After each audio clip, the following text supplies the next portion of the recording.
Hi, I'm David Monex, and I'm going to be demonstrating how to properly provide care and maintenance to an IV catheter.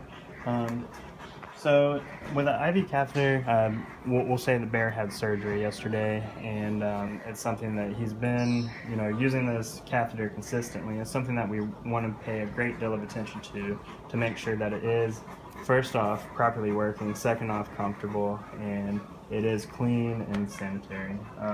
So when using a IV catheter, whether it's just on or if he is getting continuous fluids, you want to flush it every 4 to 6 hours. You inspect it daily, especially if the patient shows any type of pain or if there's difficulty administering fluids or any type of drug. And as a base, you want to change the catheter every 72 hours. In order to inspect it, you can take the vet wrap off and take a look at the catheter itself. And if you see any evidence, if it's damp, if you see any evidence of it being loose, or if it's soiled in any way, that's something where you would want to immediately change it.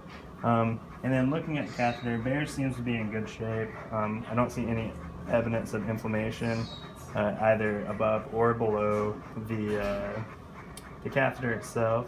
I don't see any signs of infection, and I can also tell that it's snug on there, but it's not too tight to where his blood flow is constricted whatsoever. So I'm going to go ahead and flush the catheter, make sure it is working properly. And if Bear was on continuous fluids, that's something where you would want to change the bag at least every 3 to 4 days, just as a maintenance.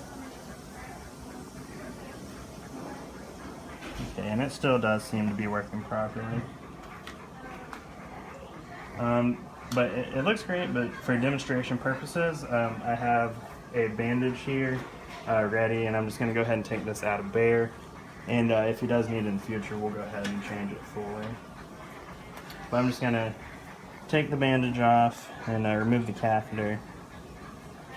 Take the tape off, rather.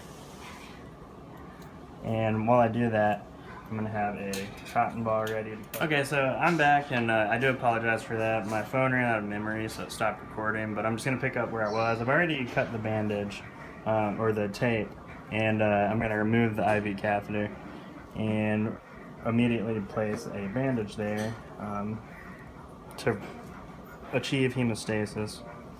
Okay, so I'm going to get my bandage ready over here, and I'm just going to remove the catheter, and it should just come right out of the vein, which it did. I'm just going to put that over here and go ahead and cover the area in vet wrap. And I'm going to be careful not to do this overly tight. I still want Bear to have a good perfusion rate.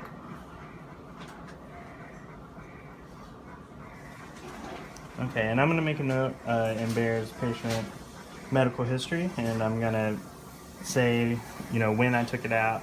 If I do replace it, I would make a note of that as well, and I would just put all that into his history, and that's how you provide care and maintenance of a IV catheter. I'm David Monex, and I did watch the instructional video for care and maintenance of an IV catheter.